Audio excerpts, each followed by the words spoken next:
যে কোটার বিরুদ্ধে সরকার অবস্থান নিয়েছে, কারণ এই সরকারই তো কোটার ভিত্তিতে জনগণের উপরে চেপে বসে আছে। একটা পার্শ্ববর্তী রাষ্ট্রের কোটার ভিত্তিতে তারা আমাদের উপরে শাসন করছে। জনগণের ভোটের সরকার না, এটা কিসের সরকার? এটা কোটার সরকার। কোটার সরকারই কেবল এই কোটার অন্যায্য দাবিকে তারা প্রশ্রয় দিচ্ছে। মুক্তিযুদ্ধের চেতনাকে কোনো একটা মহল শুধুমাত্র তাদের ব্যক্তি স্বার্থের জন্য ব্যবহার করে গোটা দেশটাকে তারা বিক্রি করার একটা সিদ্ধান্তই গ্রহণ করেছে। 2024 সালের 7ই জানুয়ারি আমাদের শুধু ভোট ছিনতাই কিংবা ভোট জালিয়াতি করা হয় নাই, শুধুমাত্র সেদিন আমাদের গণতন্ত্রকে হত্যা করা হয় নাই, এদেশের স্বাধীনতার সার্বভৌমত্বকেই সেদিন গলা টিপে হত্যা, যার ফলশ্রুতিতে আজকে আমাদের দেশের ভিতর দিয়ে কি চলবে? ট্রেন চলবে, যার ভিতর দিয়ে আজকে আমাদের তিস্তা চুক্তি তাদের মতো করে তারা একটা সম্পাদন করে দিচ্ছে। যখন আমাদের পানি উত্তর অঞ্চলে দরকার হয় তখন তারা নদীটা বন্ধ করে রাখে, আমাদের ওই মাঠগুলোকে খাখা করে মঙ্গা বানিয়ে দেয় তারা। যখন আমাদের পানির প্রয়োজন হয় না, বন্যা বৃষ্টি হয়, তখন তারা গেটগুলো, এই হচ্ছে আমাদের বন্ধু, এই হচ্ছে আমাদের প্রতিবেশী, এবং এই বন্ধুত্বের সাথে সম্পর্ক রক্ষা করলে নাকি আমরা উন্নয়নের রোল মডেল তৈরি করতে পারবো না। এটা হচ্ছে এই সরকারের আওড়ানো বুলি। দুর্ভাগ্য। শেরেবাংলায় কে ফজলুল হকের একটা কথা আপনাদের ভালোই মনে থাকার কথা, পার্শ্ববর্তী প্রতিবেশী রাষ্ট্রের মতো এরকম একটা বন্ধু যাদের থাকে তাদের পৃথিবীতে আর কোনো শত্রুর। এটা কি আমার কথা না, জামাতের কথা, নাকি শেরেবাংলায় কে ফজলুল হকের কথা? যখন বুঝবা তোমার প্রতিবেশী রাষ্ট্র তোমার পক্ষে অবলম্বন করছে, তখন বুঝবা তোমার দেশে 12টা বেজে গেছে। যখন বুঝবা তোমার পার্শ্ববর্তী রাষ্ট্র তোমার বিরোধিতা করছে, তখন বুঝবা তোমার দেশ যথাযথ পথে এগিয়ে যাচ্ছে। বাংলাদেশ জামাত ইসলামী সেই পলিসি নিয়েছে বলে 40 বছর আগের জামাতের সেই শঙ্কা, জামাতের সেই উদ্বেগ আজকে সত্যে পরিণত হয়েছে।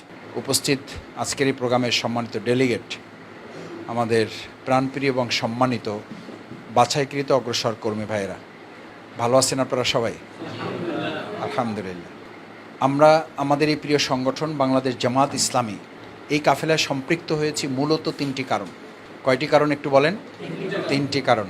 নাম্বার 1 হচ্ছে আমরা এই সংগঠনে সম্পৃক্ত হয়েছি, আল্লাহ তাআলার সন্তুষ্টি অর্জন হচ্ছে আমাদের মূল লক্ষ্য। কার সন্তুষ্টি? আল্লাহর সন্তুষ্টি।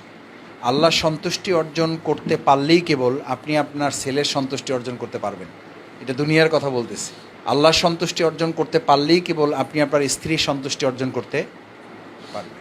আল্লাহর সন্তুষ্টি অর্জন করা ছাড়া দুনিয়ায় আপনার ফ্ল্যাট, গাড়ি, বাড়ি, প্লট, ডেজিগনেশন, স্ট্যাটাস, মর্যাদা সব হবে, কিন্তু শুধু সন্তুষ্টি আপনি অর্জন করতে পারবেন না। কারণ সন্তুষ্টিটা নির্ধারিত হয় কার পক্ষ থেকে?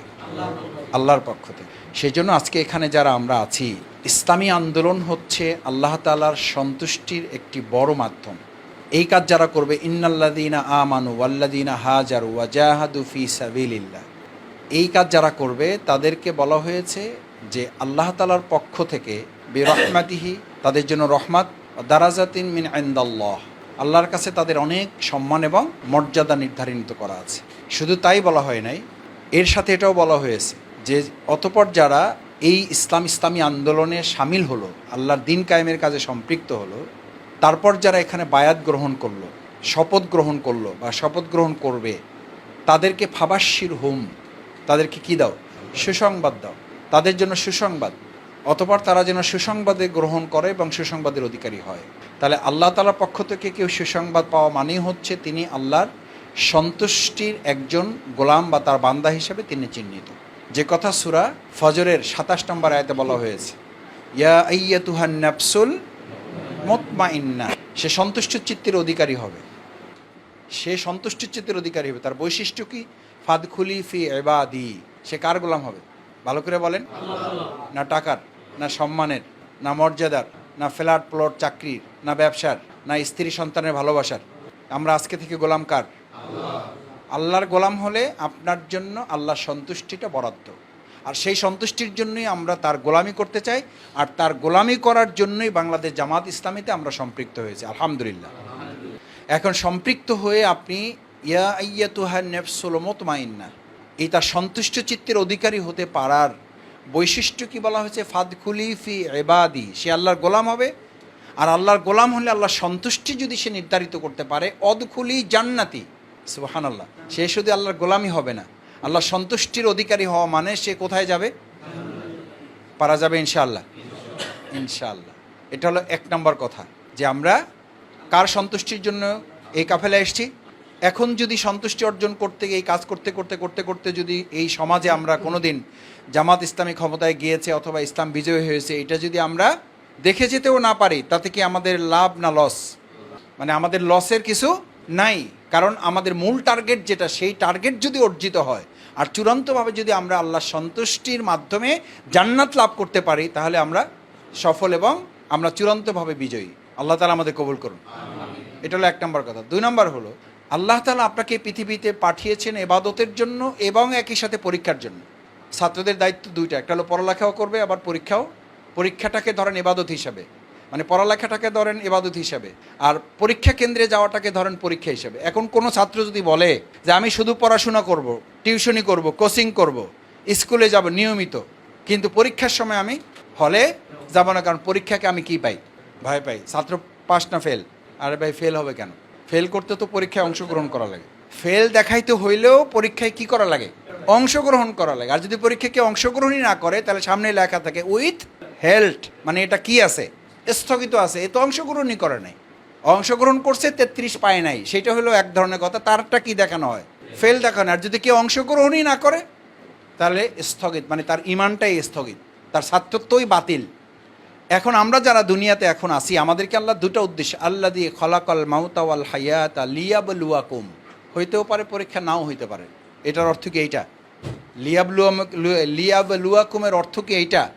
লিয়াবলুয়াকুমের অর্থ হইল অবশ্যই তোমাদের পরীক্ষার জন্যই আমি পৃথিবীতে পাঠিয়েছি। এর মধ্য থেকে আহসানু আমাল, আমি দেখতে চাই তোমরা কে ভালোভাবে কাজ করো। সূরা বাকারা তো আরও পরিষ্কার করা হয়েছে, ওয়ালা নাবলু ওয়ান্নাকুম বিশাইয়্যিম মিনাল খাউফ, তোমাদের প্রথম পরীক্ষাটাই হবে কি দিয়া? এই প্রশ্ন কমন পড়ছে না পড়ে নাই?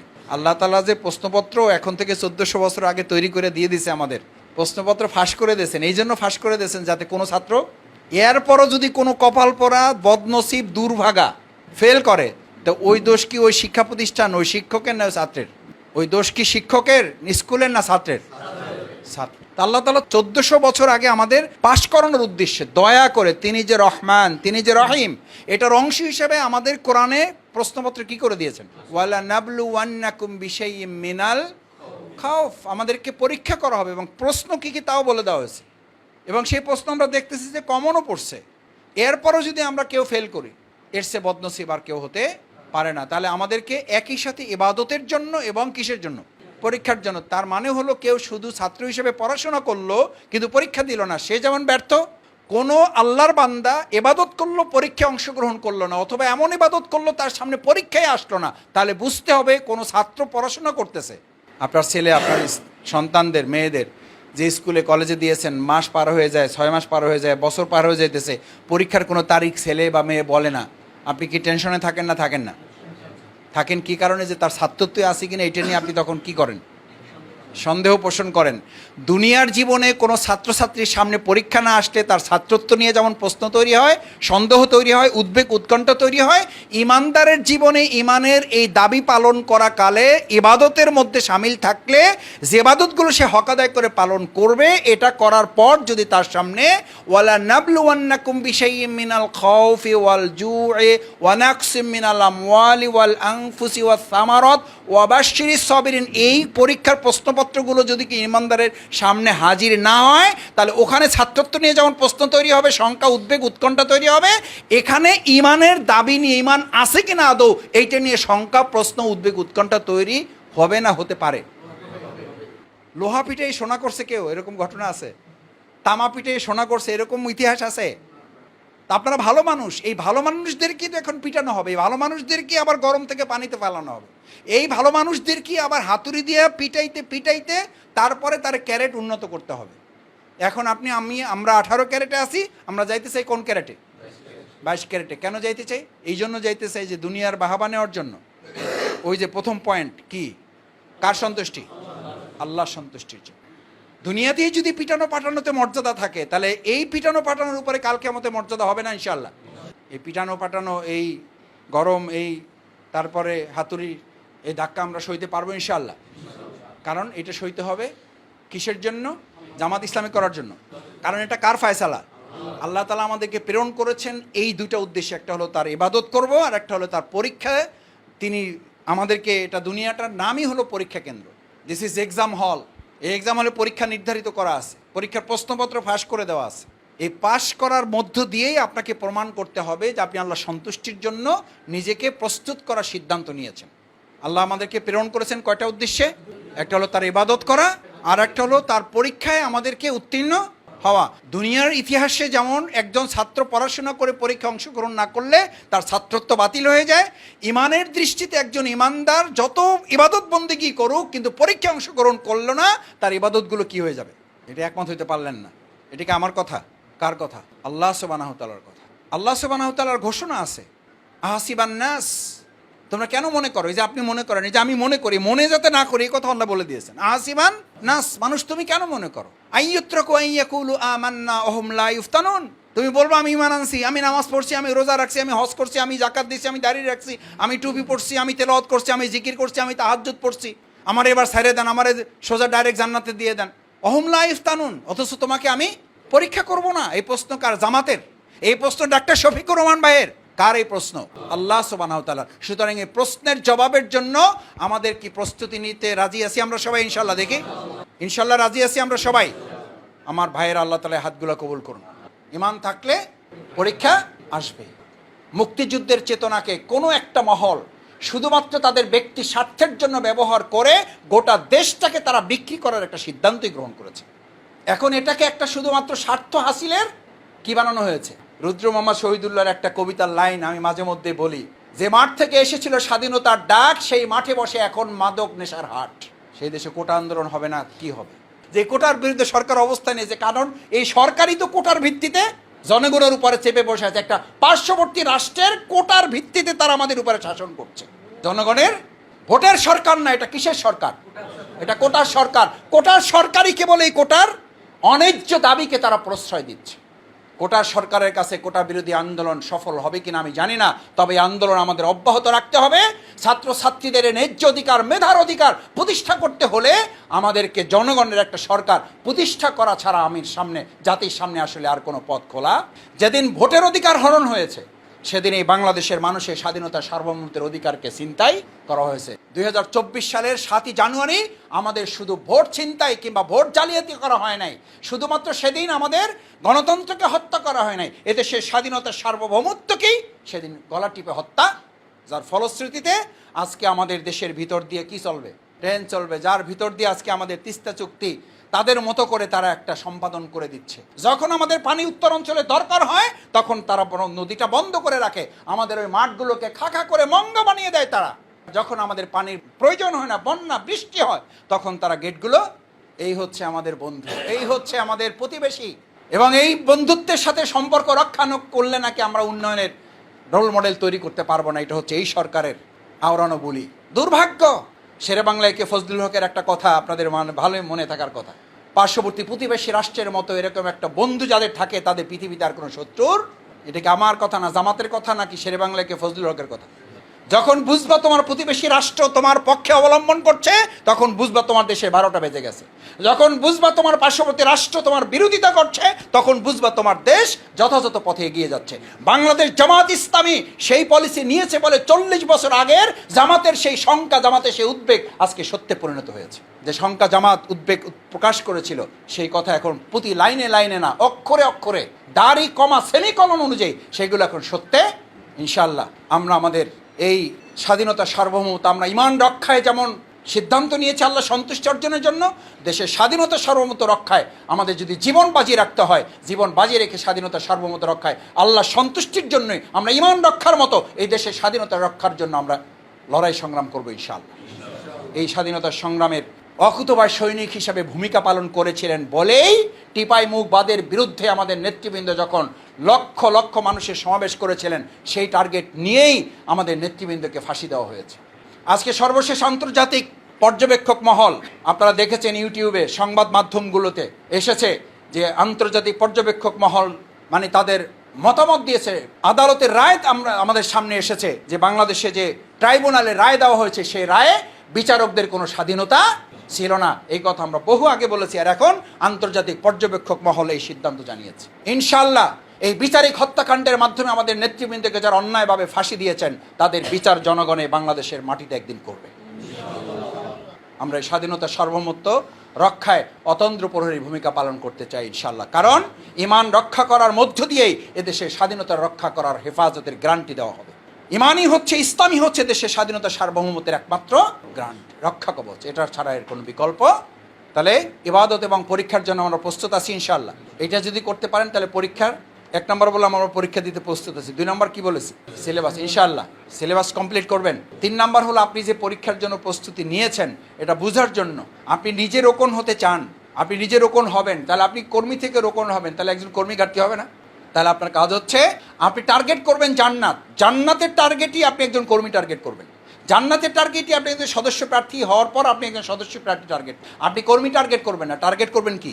জান্নাত। ওই জান্নাতে যাওয়ার জন্যই আপনি কর্মী টার্গেট। কারণ আপনি মৃত্যুবরণ করবেন। ভালো করে বুঝেন ভাইয়েরা, কর্মী বাড়ানোর শুধু জামাতের একজন কাজ নয়, শুধু একজন রোকন বাড়ানো আপনার শুধু একজন রোকন বৃদ্ধির জন্য এই কাজ নয়, একটা ইউনিট বাড়ানোর শুধু একটা ইউনিট বাড়ানোর জন্য এই কাজ নয়। এই কাজটা এই জন্য যে এই কাজের মধ্য দিয়ে আপনি জান্নাত টার্গেট করবেন। আপনি কর্মী টার্গেট করার মধ্যে দিয়ে কী টার্গেট করবেন বলেন? কেন? আপনার বয়স সীমিত, 40 বছর, 50 বছর, 60 বছর, 70 বছর, 80 বছর যদি বেঁচেও থাকেন, সবগুলো ইবাদত যথাযথভাবে করা সম্ভব হয়ে ওঠে না। তার মানে আপনি একটা সীমিত সময়ের জন্য ইবাদত করতে পারবেন। কিন্তু আপনি যদি 50 জন লোক এমন তৈরি করতে পারেন যে 50 জন লোক আরও 100 জন লোক তৈরি করবে, সেই 100 জন লোক আরও 100 জন লোক তৈরি করবে, সেই 100 জন লোক আরও 1000 লোক তৈরি করবে, সেই 1000 লোক আরও 20,000 লোক তৈরি করবে, তাহলে আপনি মরে যাবেন কিন্তু কিয়ামত পর্যন্ত এই লোকগুলোর কাজ সাদাকায় জারিয়া হিসেবে আপনার আমলনামায় যুক্ত হতে থাকবে। সুবহানাল্লাহ। দেখি ইনশাআল্লাহ কে কে রাজি আছেন এটা? ইনশাআল্লাহ। আল্লাহ আপনি হাতগুলো আমাদের কবুল করেন। এই টার্গেট কিসের জন্য? জান্নাতের টার্গেটের জন্য। কারণ আপনি 30, 60, 70 বছর আপনি মারা যাবেন, কিন্তু এই লোকগুলো তৈরি করে গেলে কিয়ামত পর্যন্ত আপনার আমলনামায় সব যুক্ত হবে না? হবে না ভাই? নেকি যুক্ত হবে না? হবে না? তাহলে আমাদের আমলনামা দরকার নাই, এই সব আমাদের লাগবে না, এই সাদকায়ে জারিয়া আমাদের দরকার নাই। তাহলে আমাদের টার্গেট নেওয়া হবে ইনশাআল্লাহ, টার্গেট বাস্তবায়ন হবে ইনশাআল্লাহ। সিদ্ধান্তটা আগে আপনাকে নিতে হবে যে আমি এরকম সিদ্ধান্ত নিয়েছেন। আমি এটা বলি এই জন্য, সিদ্ধান্ত নিয়েছেন আব্দুল্লাহ জুল বাজেদাইন রাদিয়াল্লাহু তাআলা যে তিনি কি হবেন?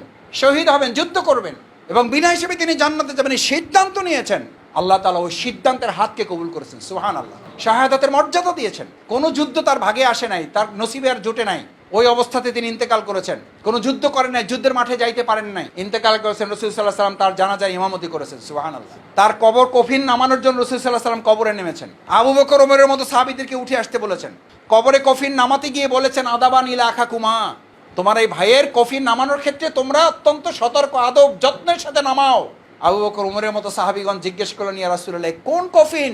এ তো কোনো শহীদও না, রক্তাক্ত না, নির্যাতিত না, কিছুই না, তার ব্যাপারে এত সতর্ক আমাদেরকে হতে বললেন, কারণটা কি? আল্লাহ রাসূল সাল্লাল্লাহু আলাইহি ওয়াসাল্লাম বলেছেন, আমার বৈঠকে সে হাজির হয়ে শুধু জানতে চেয়েছিল, রাসূলুল্লাহ শহীদ হলে কি বিনা হিসেবে জান্নাতে যাওয়া যাবে? রাসূল সাল্লাল্লাহু আলাইহি ওয়াসাল্লাম বলেছেন, হ্যাঁ যাবে। বলছি, ইয়া রাসূলুল্লাহ, তাহলে আমি প্রস্তুতি নেওয়ার জন্য বাড়িতে চলে গেলাম। ওই বাড়িতে গেছেন, অসুস্থ হয়েছেন, ওই অবস্থায় ইন্তেকাল করেছেন। আল্লাহ রাসূল সাল্লাল্লাহু আলাইহি ওয়াসাল্লামকে জিবরাইল আমিন পাঠিয়ে জানিয়ে দিলেন, ওই অবস্থা থেকেই তার নাম শাহাদাতের তালিকায় যুক্ত করে দেওয়া হয়েছে। আজকে এখানে যারা উপস্থিত হয়েছেন, আমাকে কেউ বলুক আর না বলুক, আমি এই রিপোর্ট সংরক্ষণ করে আমি শপথের অন্তর্ভুক্ত হব। আরেকবার একটু কষ্ট দিই, ইনশাআল্লাহ এই বছরের মধ্যে আমরা শপথ গ্রহণ করব, নিজ দায়িত্বে আমরা নিয়মিত এবং মানসম্মত রিপোর্ট সংরক্ষণ করব। আল্লাহ তৌফিক দিন। ভাইয়েরা আসুন আল্লাহ সুবহানাহু ওয়া তাআলার কাছে এই প্রত্যাশা ব্যক্ত করে, আপনারা এখানে যারা কষ্ট করে এসেছেন, আল্লাহ তাআলা যেন আপনাদের উত্তম জাযা দান করেন এবং আমাদের এই প্রিয় কাফেলাকে তার সন্তুষ্টির কাফেলা হিসেবে কবুল করে দিনের জন্য যেন আমরা এগিয়ে যেতে পারি, আমাদের দেশের স্বাধীনতা সার্বভৌমত্ব রক্ষায় যেন আমরা ভূমিকা পালন করতে পারি। আসসালামু আলাইকুম রাহমাতুল্লাহ। সুবহানাকাল্লাহুম্মা ওয়া বিহামদিকা আশহাদু আল্লা ইলাহা ইল্লা আনতা আস্তাগফিরুকা ওয়া আতুবু ইলাইক। আসসালামু আলাইকুম রাহমাতুল্লাহ।